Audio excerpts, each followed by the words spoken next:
Hey guys, thanks for checking out today's video. What we're doing today is we're going to fix the issue with this 2004 Silverado, right? The driver's side air is blowing constantly hot and it's like 90 degrees pretty consistently. Summertime here in northern Arkansas, so we got to get that fixed.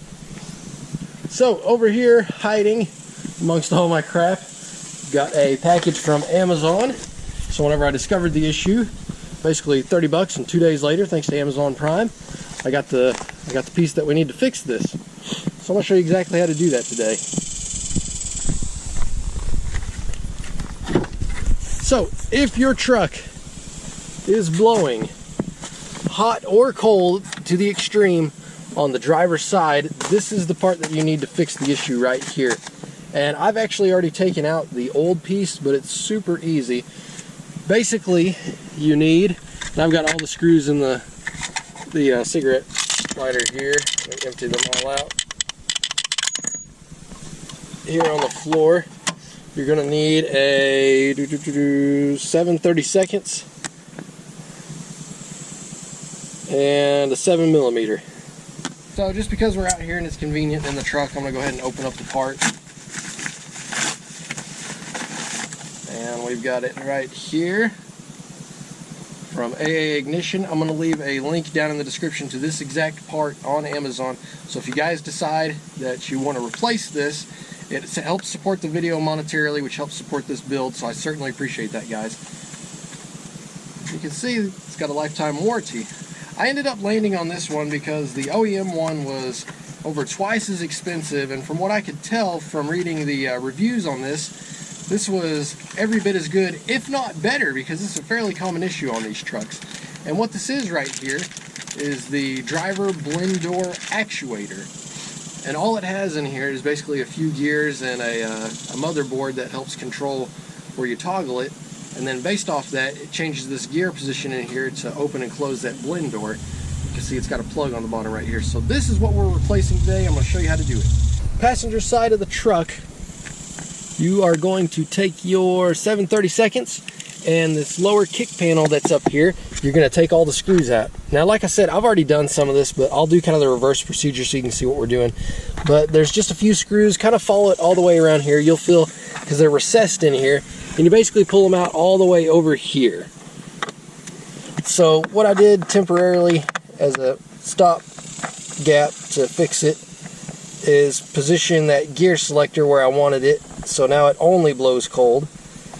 So I only put one screw back in to this kick plate, and so if I pull down on it, you can see I can pull it all the way out here. So now that I've got it pulled out, what I can do is come right over here where it is, and you can see I've got one screw in here. There's actually 3 of them.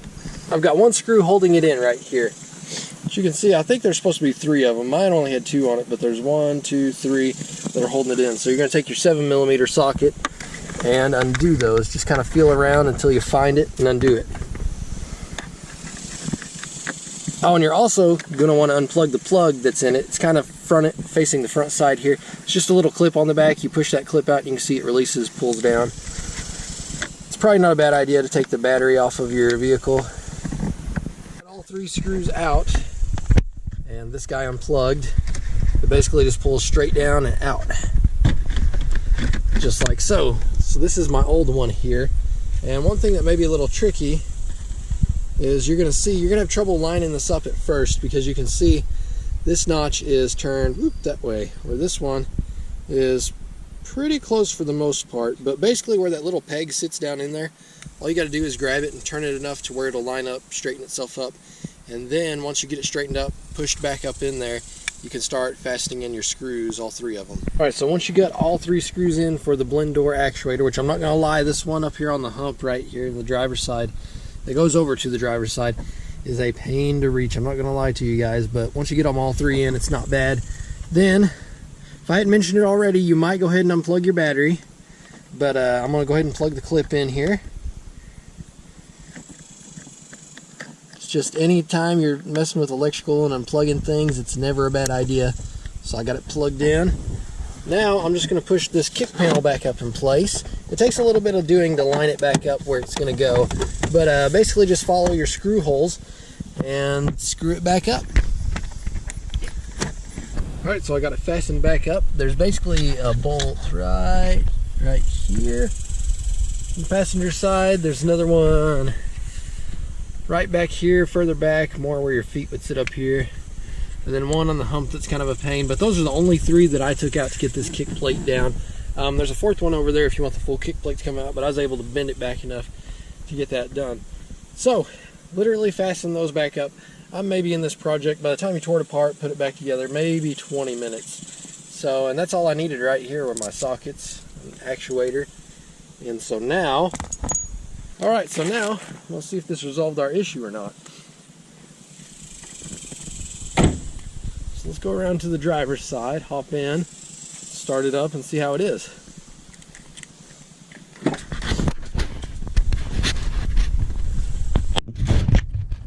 So obviously I'm fixing to start the truck up for myself, see if this works or not. If this doesn't work for you, you can actually make the HVAC system relearn itself, I guess is probably the best way to say it. And I'll do another video on that, on how to go through the reset procedure so it can relearn where that actuator is in there. Power here. Let's turn it up to 4.